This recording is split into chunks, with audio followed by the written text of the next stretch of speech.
It is really a pleasure to chat with you. I've been a fan from Abaddon on Lost to Charon on John Wick. And this series, I love this role that you get to take on. He's not exactly an award-winning dad or anything, but how would you describe This is not Father him? Knows Best, no. This is not that remake. How would you describe him? Wow.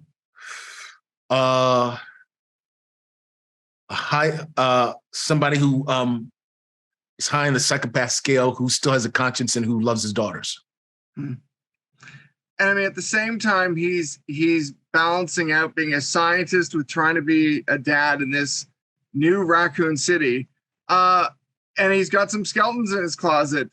How would you describe his kind of relationship with Evelyn? Because she kind of dangles a lot over his head.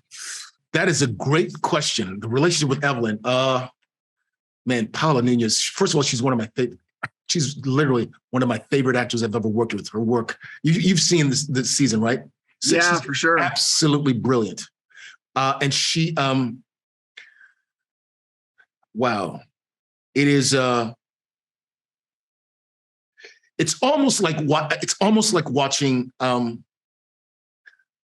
a high functioning abusive relationship, a high functioning, really dysfunctional relationship. And she's the abuser. Yeah. Big time. And I love at the same time, she still humanizes Evelyn, but you can see this tension between your two characters that is so much fun to watch it play out. Yeah. It's a really interesting, she talks about the past. At one point she has a line where she says, I saved you, I saved you. And he's like, I didn't need your help. She said, yeah, but you took it. And he's like, it's just like, that's that relationship. Well, at the same time, working with the actors who play your daughters, I love this kind of, there's a real interesting give and take there as well, that, he's approaching them almost as equals in a lot of ways.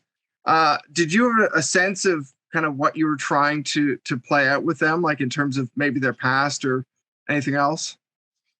Well, I feel like it's so kind of the dynamic between the three of them is so well established in the first episode. Mm-hmm. Like Billie's the good one. Jade is the rebel, the troublemaker. And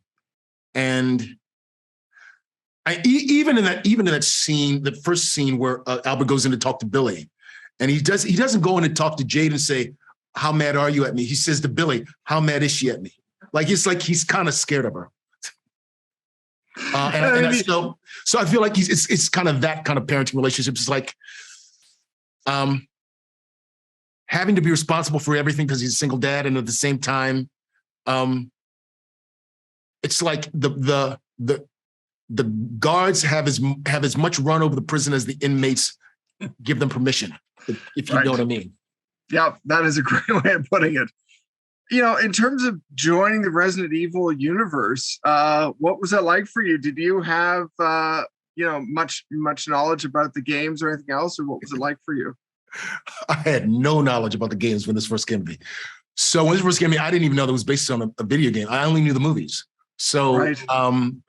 And I had the good fortune of being able to read all seven. I mean, there are 8 episodes, but I was able to read the first 7 episodes before I even met on the series. So, I was really drawn to what was on the page, and it wasn't until later that I realized that it's based on such a huge video game franchise with such an enormous legacy, particularly the character of Albert Wesker. So that was daunting. Good to know after the fact, maybe instead of before.